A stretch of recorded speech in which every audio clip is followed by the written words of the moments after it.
फिलहाल special report में आगे बढ़ते हुए बात करेंगे छत्तीसगढ़ में 2023 के विधानसभा चुनाव की तैयारी में जुटी बीजेपी राष्ट्रीय कार्यकारिणी से मिली ऊर्जा के बाद अब 2024 के चुनाव के लिए रणनीति बनाने में जुट गई है।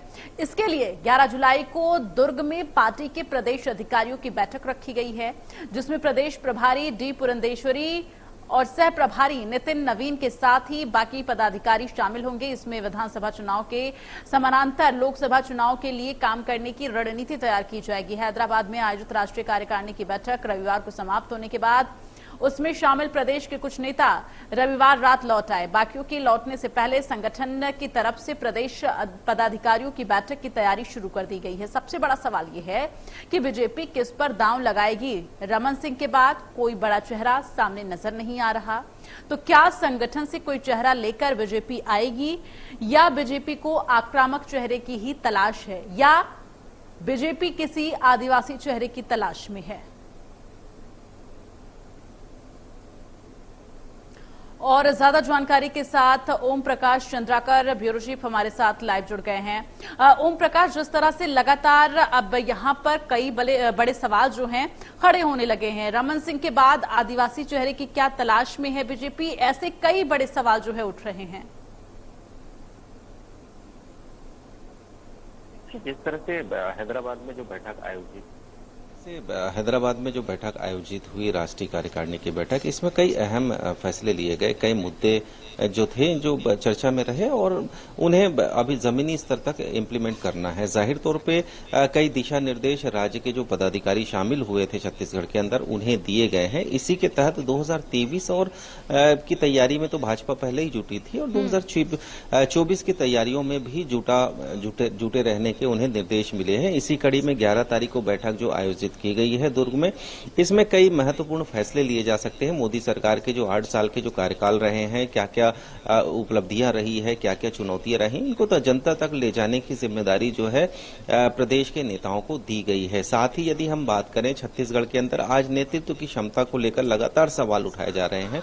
क्या एक बेहतर नेतृत्व की दरकार भाजपा को है? इस संबंध में भी कई चर्चाएं, कई राजनीतिक विश्लेषक इस मुद्दे पर भी विचार विमर्श करते हैं कि क्या बेहतर नेतृत्व और एक मुखर नेतृत्व की जरूरत छत्तीसगढ़ के अंदर भाजपा को है, क्योंकि हमने जिस तरह से देखा कि भूपेश सरकार के खिलाफ भाजपा कोई बड़ा आंदोलन नहीं छेड़ पाई, कोई ऐसा आंदोलन जो मील का पत्थर साबित हो छत्तीसगढ़ के अंदर दोबारा सत्ता वापसी की, ऐसा कोई आंदोलन बीजेपी जो है नहीं छेड़ पाई है। तो जाहिर तौर पे पार्टी के अंदर भी ये सवाल उठने लगे हैं कि एक मुखर और अच्छे नेतृत्व की दरकार पार्टी के अंदर है। जिस तरह से हमने देखा कि वरिष्ठ भाजपा नेता नंद कुमार साय ने पिछले दिनों एक बयान जारी कर कहा था कि पार्टी को जो है एक बेहतर नेतृत्व की जरूरत है, एक दमदार नेतृत्व की जरूरत है। तो कयास लगाए जा सकते हैं कि पार्टी के भीतर खाने में चल क्या रहा है और वर्तमान में जो स्थिति है, केंद्रीय संगठन को इस बात पे फोकस करना होगा कि क्या कोई ऐसा चेहरा है छत्तीसगढ़ के अंदर जिसे हम ऊपर लाकर या फिर उन्हें प्रमोट कर छत्तीसगढ़ के अंदर जो है जमीन जो है, जो खोई हुई जमीन है, जो 15 साल की सत्ता के बाद खोई हुई जमीन है, उसको वापस लिया जा सके। क्योंकि हमने जिस तरह से देखा कि सवाल ये भी है कि बीजेपी जिस चेहरे की तलाश में है, क्या किसी को लेकर कोई बातचीत चल रही है आगे कि रमन सिंह के बाद अब आगे जो है किसको कमान सौंपी जा सकती है?